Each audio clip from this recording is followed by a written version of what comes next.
오늘 본문은 앞전의 이야기를 계속 연결하여 진행하는 부분입니다. 하나님께서는 소돔과 고모라 성을 멸망하시기 위해서 또 심판하기 위해서 또 천사를 보내서 롯을 만나게 하시는데 롯이 그 자기를 만나러 온 이 천사를 보면서 이들을 영접합니다. 또 기쁘게 또 롯이 그 가지고 있는 기본적인 바탕을 가지고 이 천사를 대접을 하죠. 그런데 소돔 사람들이 찾아와가지고 이 두 사람을 내어보내라. 우리가 상관하겠다. 이러면서 동성애하겠다. 이러면서 성적으로 희롱하고 재미삼아 그 즐거움을 즐기겠다고 요구를 합니다. 이제 이것을 막는 그 과정 속에서 그 다음 사건이 오늘 읽은 본문입니다. 이제 심판은 급박하게 이루어질 것이고 반드시 하나님의 심판은 이제 이 소돔과 고모라 성에 이루어질 것이라는 것을 알게 된 것이죠. 그래서 선자들은 그 심판의 때를 이제 시행해야 되고 실천을 해야 되기 때문에 이제 롯에게 다급하게 이야기를 합니다. 롯과 그의 가족을 구원하기 위해서 이야기를 하는 것이죠. 그래서 12절의 말씀에 보면 사람들이 롯에게 이르되 네게 속한 자가 있느냐 네 사위나 자녀나 성중에 네게 속한 자를 다 성밖으로 이끌어내라 이렇게 얘기합니다. 이건 은혜입니다, 여러분. 롯이 가진 믿음과 그 하나님을 경외하는 그 정말 아주 대단한 믿음은 아니지만 그 믿음 하나를 놓고 하나님은 거기에 은혜를 더해서 롯 한 사람만이 아니라 그의 가족과 그 가족과 연관되어져 있는 결혼이 예정되어 있는 사위들까지도 구하시기 위해서 하나님이 그 은혜의 영역을 넓혀준 거예요. 하나님은 조건이 없는 거죠. 이 16절에 보면 여호와께서 그에게 자비를 더하셨다라고는 이 자비라는 말이 있어요. 그런데 이 자비는 저도 좀 궁금했어요. 이 자비가 설마 헤세드일까 그랬는데 헤세드가 아니더라고요. 헤세드가 아니고 할라라고 하는 말로서 이 자비라는 말을 쓰셨더라고요. 이거는요, 하나님이 아주 하나님의 주권적 관점에서 사랑으로 롯을 구하신 게 아니고 요인이 있었어요. 원인이 있는 그 원인을 가지고 이 자비라고 하는 것을 베푸신 거더라고요. 보니까 여러분이 나중에 창세기 29절에 보면 하나님이 소돔성을 멸망하실 때 누구를 기억했다고 말하고 나와요? 29절에 한번 봐보세요. 아브라함을 기억해서. 사실 롯의 구원은요, 롯의 믿음이 아니었고 아브라함의 믿음 때문에 그랬어요. 아브라함의 간청 때문에. 그래서 아브라함을 기억하사 롯을 생각했던 겁니다. 롯을 구원했던 겁니다. 그때 그 베풀던 그 자비가 이 16절에 나오는 자비예요. 말하자면 이런 거예요. 우리가 길을 가다가 거지를 봤는데 내 마음에 동정심이 생겼어요. 궁밀함이 생겼어요. 그래서 내가 그 거지에게 내 지갑을 열어서 돈을 주었어요. 이게 뭡니까? 자비예요, 자비. 이런 자비라고요. 여기서 말할 때. 여러분, 이렇게 보면 이 롯이라고 하는 이 사람은요, 말하자면 그의 하나님을 찾는 간절한 믿음이 없었다는 거예요. 어찌 보면 이 구원은 영혼의 구원하고는 관계없는 거예요. 지금 이거 갖고 오해하면 안 돼요. 이 구원을 이렇게도 받을 수 있나 보다 하고 착각하시면 안 돼요. 분명히 정확하게 말씀드리지만 영혼 구원에 대한 예표의 사건으로 이 사건이 있는 게 아니에요. 이걸 생각하시면 안 돼요. 위험으로부터의 구원입니다, 그냥. 그런데 하나님은 반드시 뭘 얘기하냐면 죄는 심판한다는 거예요. 그 죄가 있으면 하나님은 반드시 그 죄를 용서하지 않고 심판한다는 것을 여기서 보여주는 것이고, 또 하나 그 심판의 자리에 하나님은 은혜를 베풀어 주시기도 한다는 거예요. 그러나 그 은혜는 원인이 있다는 거예요. 원인. 이유가 있다는 겁니다. 그래서 여기 보면 롯이라고 하는 사람을 좀 보십시다. 어찌 보면 이 롯은요, 철저하게 종교인일 수 있다는 생각을 좀 해봅니다. 자, 아브라함은 어떤 사람이냐면 당신의 자녀예요. 하나님의 약속의 백성이고 약속의 자녀입니다. 그래서 아브라함의 믿음을 보면 성경을 계속 추적해서 아브라함의 믿음을 이렇게 따라가다 보면 아브라함은 그 굉장히 귀한 부활신앙과 하나님에 대한 절대적 신뢰가 있었어요. 그래서 사도 바울은 아브라함의 이 믿음을 놓고 로마서 4장 17절에 뭐라고 그랬어요? 아브라함의 믿음 두 가지 믿음을 얘기했잖아요. 하나는 하나님은 죽은 자를 살리시며 없는 것을 있는 것으로 부르시는 하나님이다. 아브라함은 이 두 가지를 믿었다라고 얘기합니다. 그래서 여러분, 이 복음 속에는 반드시 이 두 가지가 있어요. 죽은 자를 살리시는 여자의 후손에 대한 예수 그리스도의 믿음이 있어요. 생명을 살리는 것은 예수 그리스도의 사역입니다. 그래서 이 십자가 사역을 통해서 우리는 이 생명이 살림을 받는 거예요. 구원을 받는 거예요. 그러나 없는 것을 있는 것으로 부르신다라는 이 믿음은 천지를 창조하신 하나님의 믿음이에요. 그런데 없는 것을 있는 것으로 부르는 이 믿음이 사실은 우리 삶의 모든 영역을 통치하는 믿음인 것입니다. 그래서 우리가 하나님을 의존하면 하나님이 모든 것을 공급하는 그 하나님 나라에서 그 백성이 누릴 수 있는 은혜와 삶, 그건 어디에 있냐? 여자의 후손에 대한 믿음이 아니라 없는 것을 있는 것으로 부르는 하나님에 대한 믿음이에요. 그래서 아브라함은 이 믿음이 있는 사람이에요. 그런데 롯에게는 그 어느 성경을 뒤져봐도 롯이라는 이름이 나온 이 사람의 모습을 갖고 성경에서 다 살펴봐도 롯이 그 믿음을 고백한 내용이 단 하나도 없어요. 그럼 이런 사람은 뭐라고 얘기해야 되냐면 종교인이다라고 말할 수밖에 없어요. 그런데 애석하게도 예수님이 종교인의 결말에 대한 이야기를 하신 말씀이 있어요. 그게 마태복음 어디에 있어요? 7장 21절 이하에 있어요. 나더러 주여 주여 하는 자마다 다 천국에 갈 것이 아니요 다만 하나님 내 아버지 뜻대로 행하는 자야 가리라라고 말씀하신 그 말씀이었어요. 이건 누구의 치유냐면 종교인들이 앞으로 만나게 될 결말입니다. 여러분 근데 주여 주여 하는 사람들이 다 어디에 있어요? 교회에 있지 뭐 어디에 있어요 솔직히. 세상에서 세상 사람들이 하나님 보고 주여 주여 합니까? 교회에서 주여 주여 하죠. 그런데 이 주여 주여 하는 사람들이 이 종교인들이 결국은 결말이 뭡니까? 하나님 앞에서 배척당하는 거예요. 받아들여짐을 받지 못하는 거예요. 그래서 우리가 참 무서운 게 이런 겁니다. 여러분 이 종교인으로 살면 이 믿음은요 철저하게 나를 위해서 사는 믿음이지 하나님 앞에서 이타적 믿음이 있을 수가 없고 하나님을 의뢰하는 신뢰의 믿음이 생기지 않아요. 본문의 말씀을 계속 한번 찾아가 봅시다.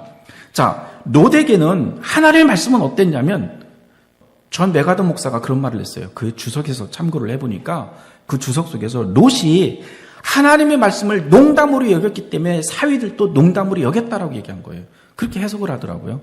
이 메가더 목사가 그 복음을 부끄러워하는 교회 그 쓰신 분 이분이 그 얘기를 하더라고요. 어찌 보면 그것도 타당하고 일리가 있는 거예요. 내가 가진 가정으로서 내가 목사예요. 저에게도 제 집안이 있잖아요. 근데 내 믿음이 하나님에 대해서 갖고 있는 내 믿음이 농담이에요. 가벼워요. 진지함이 없어요. 하나님에 대해서 생각하는 그 주권적인 하나님에 대한 내 믿음이 내 말이나 행동이나 나의 모습 속에서 내 감정 속에서 드러나지 않아요. 그냥 가볍게 여겨요. 그럼 여러분 그걸 보는 내 자녀는 뭘 보겠어요? 똑같이 생각하는 거죠. 뭐 하나님 믿는 게 저렇구나. 뭐 하나님이 뭐 저런 모습인가 보다. 우리 아버지의 모습을 보니까 하나님은 그런 분밖에 안 되나 보다. 여러분 어찌 보면 영향력이 전혀 행사되지 못하는 그런 문제에 빠질 수 있지 않겠냐는 거예요.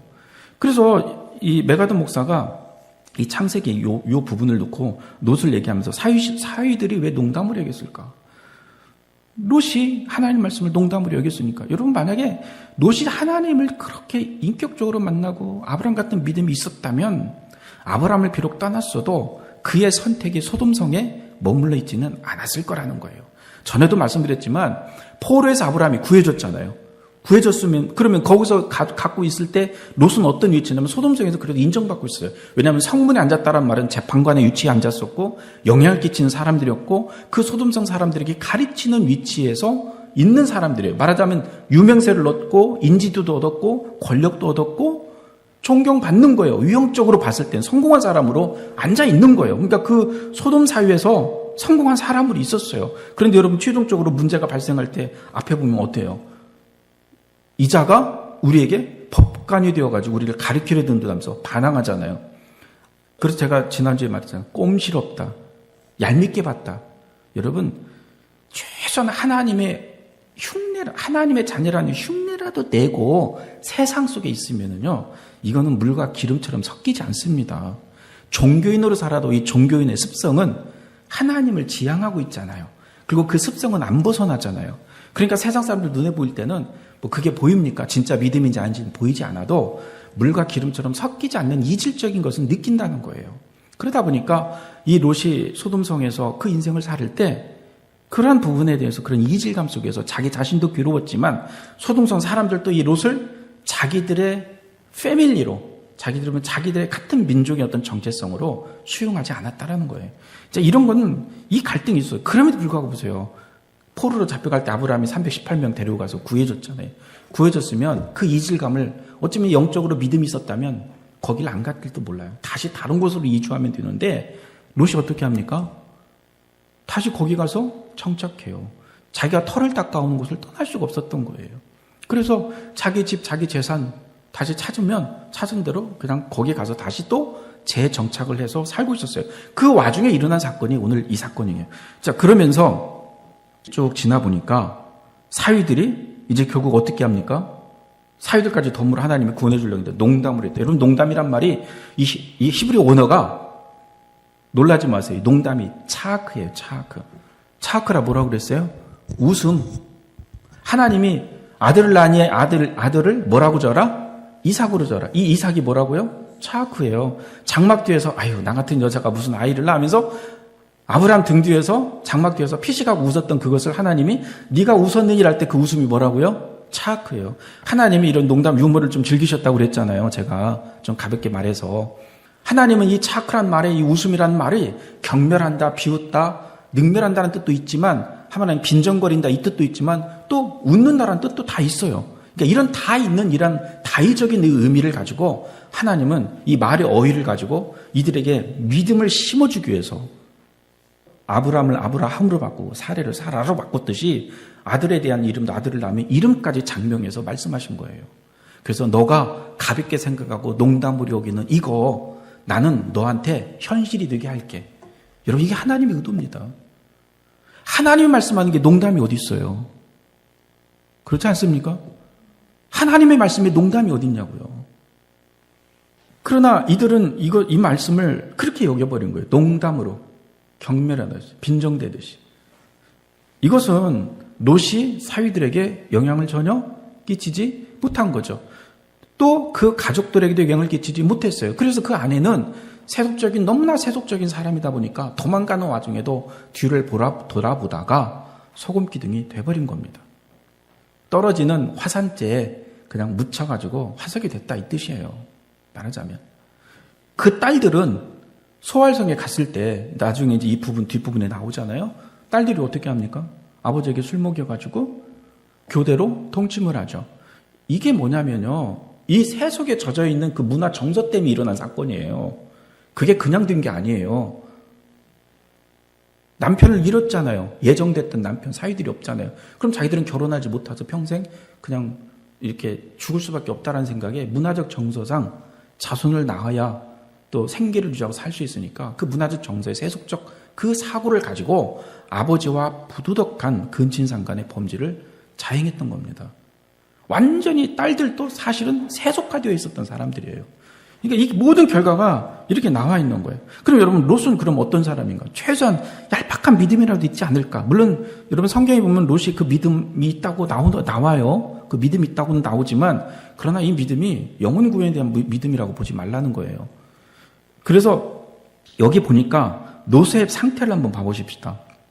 자, 천사는 뭐라고 얘기하냐면 내가 심판한다. 우리가 하나님의 명을 받았기 때문에 소돔과 고모라 성을 심판한다. 그래서 13절에 우리가 멸하리라 이렇게 얘기를 했어요. 그래서 빨리 피신해야 된다 이렇게 얘기했어요. 그러고서 15절에 다시 또 재촉합니다. 내 아내와 두 딸을 이끌어내라. 이 성의 죄악 중에 함께 멸망할까 하노라. 이렇게 말을 해요. 분명히 멸망시키는 거예요. 그래서 하나님이 자꾸 재촉을 하는데 이 롯이 16절에 어떻게 합니까? 지체하죠. 미련이 많은 거예요. 쌓아놓은 게 많은 거예요. 가진 재산이 있고 말뚝 박아놓은 것이 있으면 미련이 많은 거예요. 그 죄악을 벗어날 수가 없는 거예요. 이렇게 못하니까 이제는 강제로 롯과 그 아내와 이 딸들의 손을 잡아가지고 강제로 그냥 끌고 갑니다. 그런데 이 사건을 하나님 어떻게 하냐면 자비로 해준 사건이라는 거예요. 자비로. 강권하신 은혜로 끌고 간 거예요. 그러나 이 사람들의 본질은 뭐였어요? 머물고 있던 거예요. 미련이 있어서 못 떠나고 있는 거예요. 자, 그런데 17절을 보세요. 자, 천사가 제안한 것은 어디로 가라고 얘기합니까? 산으로 가라는 거예요. 근데 산은 어떤 곳입니까? 사람이 모여 살지 않는 곳이에요. 문화생활을 할 수 없는 곳이에요. 인간적인 교류가 일어나지 않는 곳이에요. 산 사람을 사는 게 좋겠습니까? 얼마나 외롭고 힘들겠어요. 말하자면 주목받지 못하는 삶이에요. 그리고 세상의 편리함을 맛볼 수 없는 곳이에요. 산은 그런 곳이에요. 그냥 내 몸 하나 급급하게 숨겨야 되는 곳이에요. 사실 여러분 엄밀하게 하면 이 소활성도 하나님이 심판해야 할 성이었습니다. 근데 이 소활성도 심판해야 했는데 누구 때문에 심판을 면했습니까? 롯 때문에. 롯이 거기를 가고 싶다고 해가지고 글로 가겠다고 고집하는 바람에 하나님이 거기는 남겨둔 거예요. 자, 그러면 롯은 왜 소활성을 선택했을까요? 모든 것을 다 잃어버리는 와중에서도 미련 있고 아까운 거죠. 내 재산, 내 거, 내 삶, 쌓아놓은 거 잃어버리고 싶지 않았던 거예요. 그래서 어디 가고 싶어요? 편리한 문명을 잇는 곳으로. 그래도 비록 작은 성읍이라도 거기는 사람이 모여 살고 있고 거기는 비즈니스 경제가 일어나는 곳이니까 거기서 내 삶을 다시 재건할 수 있는 여건이 있는 곳이고 또 거기는 사람들하고 교류하고 사람과 어울려 살 수 있는 곳이니까 거기서 얼마든지 조금만 내 능력이 발휘될 수 있다면 성공할 수 있는 다시 재개할 수 있는 곳이고. 자, 보세요. 롯은요, 하나님은 분명히 천사들에게 뭐라고 얘기했어요? 산으로 가야 산다. 근데 롯은 어떻게 했어요? 이 사람의 믿음을 봐보세요. 여기 보면 내가 재앙을 만나 죽을까나이다. 여러분, 왜 이 지금 소돔과 고모라상이 진작에 지금 하늘에서 불과 유황이 내려가지고 멸망해야 되는데 시간이 왜 지체되고 있나요? 롯 때문에 지체되고 있는 거예요. 그럼 하나님의 이 주권 속에 보면 지금 이 심판은 누구의 때문에 시간이 조절되고 있다는 뜻입니까? 롯 때문에 시간이 조절되고 있는 상황이라 이 말이에요. 근데 어떻게 롯은 지금 뭐라고 하고 있어요? 하나님이 심판을 안 믿고 있다는 거예요. 그래서 재앙 만나 죽을 거래요. 산으로 도망가는 동안. 하나님은 그때까지 심판을 안 하시겠다고 하는 건데 안 믿어요, 여러분. 그래서 종교인은요, 하나님 말씀 안 믿습니다. 아무리 어떻게 살아도 하나님 믿는 사람처럼 살아도 하나님 말씀 안 믿어요. 여기 말한 것처럼 차크예요. 농담으로 여깁니다. 하나님 말씀을 농담으로 알아버려요. 그래서 이 농담으로 알다가 멸망한 사람들이 누구냐면 노아의 홍수 때 죽은 사람들이에요. 이 사람들 농담으로 여겼잖아요. 노아가 120년 동안 방주 지을 때 농담을 했을 때. 그래서 여러분이 나중에 성경 베드로후서인가 거기 보면 하나님이 노아의 홍수 때 죽은 사람들한테 찾아가서 우리 예수님이 부활하고 나서 이들에게 자기의 모습을 딱 드러내서 선포하십니다. 그 말은 좀 확장해서 말하자면 이런 거예요. 봐라 이놈들아, 너희들은 농담으로 내가 너희들을 멸망한다고 얘기할 때 돌이키라고 명할 때 너희들은 농담으로 여기서 하늘에서 비 내리는 거 안 믿었고 비웃었지. 근데 홍수 일어나서 너희들 지금 죽었잖아. 노아가 말했던 여자의 후손에 대한 이 믿음, 이 여자의 후손의 믿음, 태숙의 죽음을 믿는 이 제사의 의미를 통해서 받는 이 태숙의 죽음에 대한 이 믿음을 너희들이 믿으라고 말했는데 너희들이 이거 농담으로 여겼지. 봐라, 실체인 내가 이 일을 다 이루고 나서 지금 너희들의 눈앞에 나타난 거 아니니. 여러분, 사실은 예수님이 그 옥중에 있었던 노아 홍수 때 죽었던 사람들이 나타났던 것은 그거 얘기하는 거예요. 이런 얘기를 한 번 더 해줄 건데, 우리가 이 땅을 사는 우리 인생을 좀 잘 생각할 필요 있어요. 다시 제가 수요일날 설교에도 말씀드렸지만 우리 인생은 절대 지금 우리가 현실을 만나 살고 있는 게 아니에요. 우리가 지금 사는 이 나의 삶은 현실이 아니고 꿈이에요, 꿈. 현실은 뭐냐면 내가 항상 오감을 통해서 느끼고 자각하고 내가 알고 있는 사실이 나에게 영향을 끼치고 있는 게 현실이에요. 그거잖아요. 그러니까 사실은 지금 내가 살고 있는 땅에서 현실은 짧은 순간이에요. 짧은 순간. 지금의 부자가 영원히 그 다음에도 부자입니까? 아니에요. 지금 내가 있는 거지로 있다가 내가 거지로 평생 갑니까? 아니에요. 그래서 현실이 아니에요. 내가 사는 것은 어찌 보면 꿈 같은 거예요. 왜냐하면 현실이라고 하는 것은요, 모든 것을 완벽히 알고 모든 것을 완벽하게 느끼고 모든 것의 그 완벽한 지식이 나에게 완벽하게 영원토록 영향을 끼치는 그것이 차라리 그게 정확히 말하면 그게 현실인 거예요. 그래서 성경적 관점에서 현실을 말하면 이 리얼리티라고 하는 거예요. 이 리얼리티는 지금 이 땅에서 있는 것, 우리의 삶의 현실이 아니란 말이에요. 그건 진짜 현실이 언제 일어납니까? 내 육신의 장막을 벗을 때 일어나는 거예요.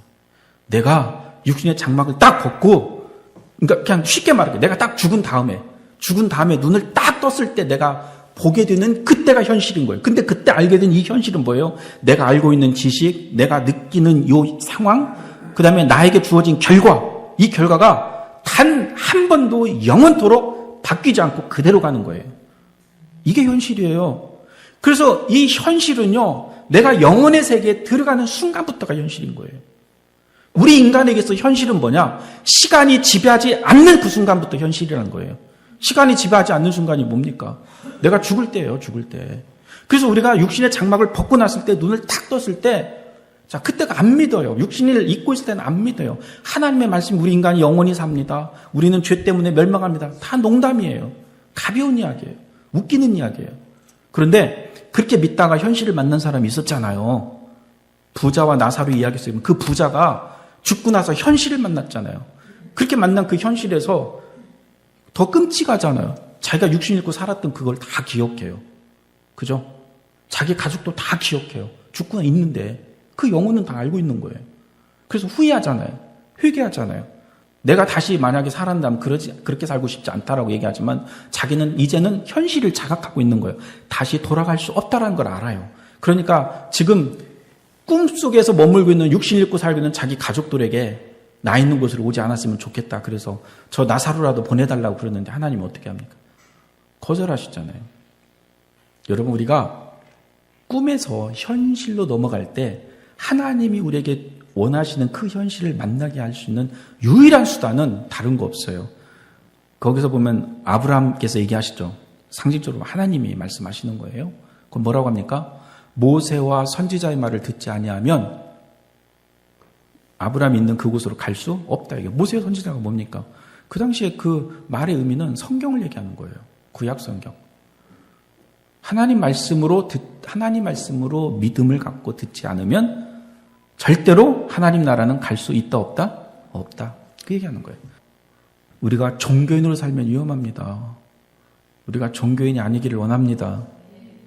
롯이 계속적으로 이 상태를 봅시다. 종교적 상태에 머물러 있으니까 산으로 가려는데 두렵고 재앙을 만까 죽는 하나님은요, 롯 때문에 지금 이 심판의 시간을 지금 연기하고 있는 상황인데, 그러면서 자기 생각에 저 성읍은 도망하기에 가깝고 작기도 하오니 하나님하고 지금 거래하고 있잖아요.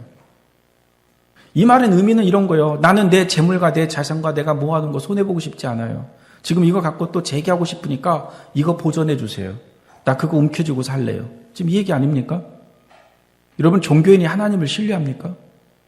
종교는 하나님을 신뢰하지 않습니다.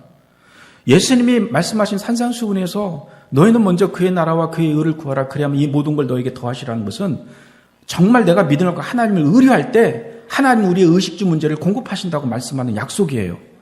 그건 하나님의 백성에게 분명히 하나님이 약속하신 약속이고, 그걸 믿음으로 그 믿음을 갖고 하나님 앞에 신뢰하는 그 사람은 정말 그 우리의 인생 속에서 그 은혜를 만납니다. 실제로.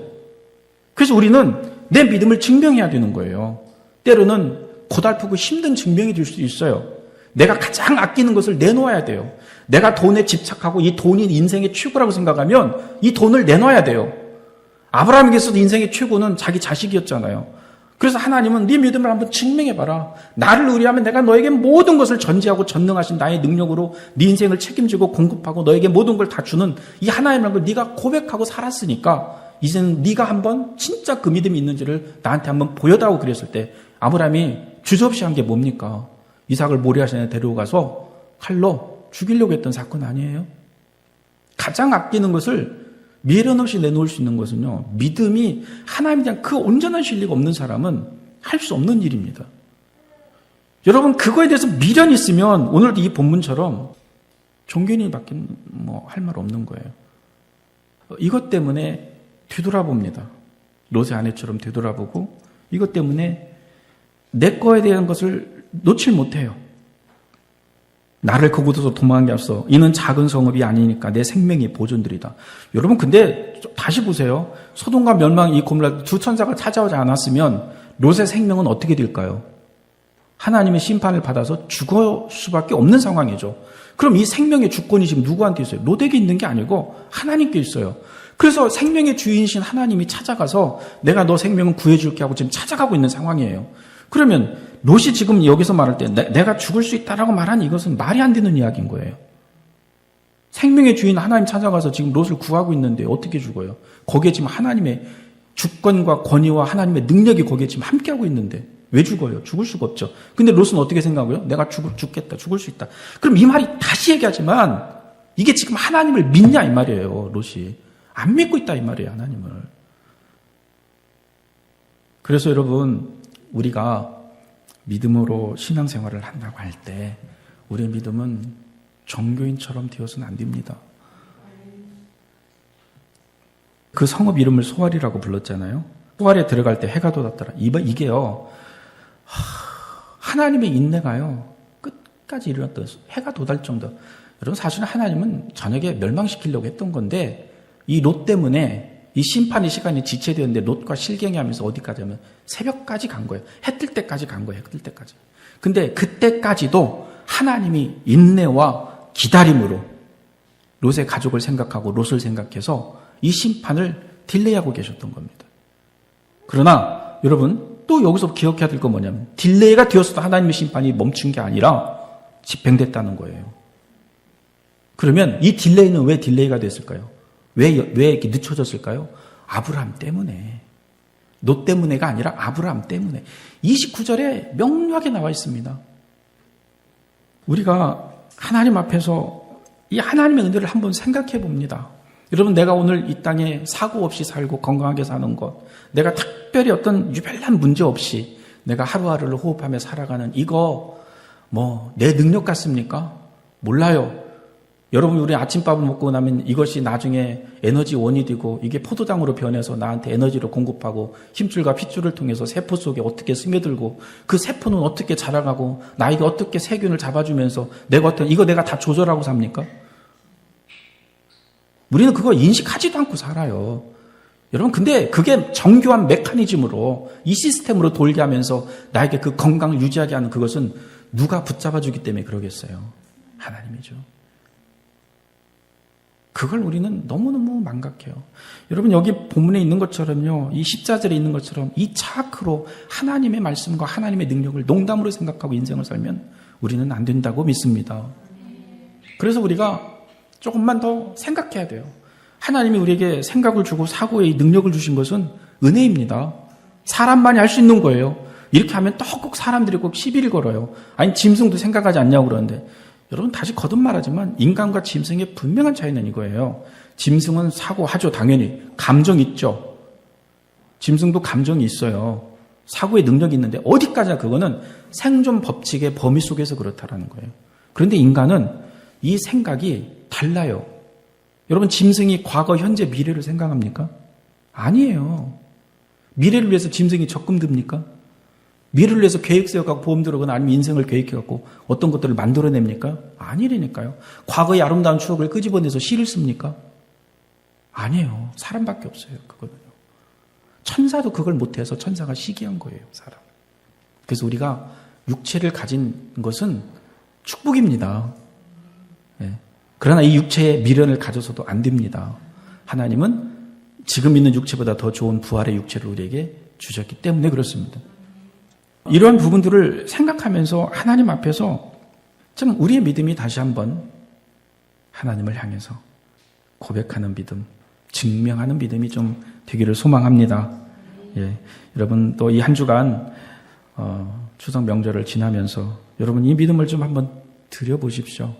사람들 앞에서, 친척들 앞에서, 가족들 앞에서 하나님을 믿는 이 믿음을 좀 롯보다는 아브라함과 같은 믿음으로 좀 우리가 드러낼 수 있다면 하나님이 영광 받을 것이라고 믿습니다. 이 믿음이 참 중요합니다. 날마다 우리의 믿음이 점검이 되어야 합니다. 그럼에도 불구하고 하나님은 아브라함을 기억해서 롯에게 은혜를 베푸셨습니다. 우리가 좀 하나님 앞에서 야비하고 비굴한 방법일 수도 있겠지만 내가 하나님 앞에 은혜를 진하게 받고 싶으면 서로에게 기도를 부탁하고 기도하십시오. 하나님은 이 중보기도를 더 강하게 세게 받아주시고 역사해 주십니다. 하나님은 나를 위해서 나를 위해서 기도하는 것보다 내가 누군가를 위해서 기도해 줄 때 그 누군가를 위해서 기도하는 그 기도에 더 귀를 기울이십니다. 그게 하나님의 마음입니다. 왜냐하면 하나님의 본성 자체가 사랑인데 이 사랑의 본질이 이타적인 거거든요. 손해보는 거군요. 내가 손해보고 내가 나를 희생하는 것이거든요. 여러분 중보기도는 그런 겁니다. 그래서 내 에너지를 소비하고 내 물질을 소비하고 내 힘을 소비하면서 누군가를 위해서 다른 사람의 유익을 위해서 내가 간구해 줄 때 하나님의 역사는 크게 일어납니다. 그래서 여러분 이 민족을 위해서 기도하십시오. 나에게 당장 돌아오는 게 없어도 이 나라를 위해서 기도해야 하나님이 이 나라에 은혜를 베풀어 주십니다. 그리고 우리 성도님들을 위해서 좀 기도해 주십시오. 그리고 저를 위해서도 기도해 주시기 바랍니다. 그러면 우리에게 서로에게 하나님 주시는 은혜를 또 경험하게 될 것임을 믿습니다. 예, 그래서 우리가 또 오늘부터 시작되는 이 명절의 주간 속에서 롯보다는 아브라함처럼 이런 믿음을 드러내서 하나님 앞에 좀 우리의 믿음을 증명하는 그런 시간이 되기를 소망합니다. 예, 제가 오늘 그냥 기도하고 예배를 마치는 것으로 하겠습니다. 기도하겠습니다.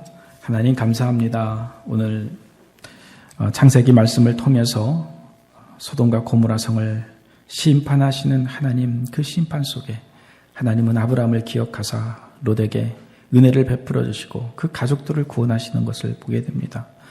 그러나 그런 와중에서도 여전히 하나님을 믿지 못하고 하나님을 신뢰하지 못하고 그 말씀에 믿음을 두지 못하는 롯과 그의 가족들을 봅니다. 가슴이 참 답답하고 안타깝습니다. 그러나 이것을 어떻게 책임이라고 말하겠습니까? 하나님 우리에게 주신 그 이 자유의지가 하나님을 찾아가게 도와주시옵소서. 그래서 우리가 스스로 하나님이 좋아서 선택할 수 있는 믿음이 드러날 수 있는 사람으로 살게 하여 주시옵소서. 성령 하나님께서 오늘도 저희들에게 들려준 이 말씀을 통하여 우리 마음의 깨달음과 하나님을 더 사랑하고 하나님을 더 열망하는 그 마음으로 우리를 강권하여 주시옵소서. 하나님의 그 도우심을 입어서 다시 한번 우리의 믿음이 뜨거워지기를 원합니다. 그래서 종교인이 아니라 하나님 앞에서 자녀로서의 그 믿음을 드리며 살기를 원합니다. 하나님 그러한 사람들로 저희를 인도하여 주시옵소서. 또 그렇게 고백하는 우리 성도님들의 기도 속에도 함께하여 주시옵소서. 또 추석 명절 기간 동안 가족을 만나고 친척을 만나고 또 많은 시간 때로는 휴식의 시간을 가질 것인데 그 속에서 하나님과 동행하고 하나님이 지켜주시는 은혜 가운데 삶의 평안과 행복함을 누리는 주간 되게 삼아 주시옵소서. 함께 해주신 오늘 이 시간 감사하며 예수님의 이름으로 기도합니다.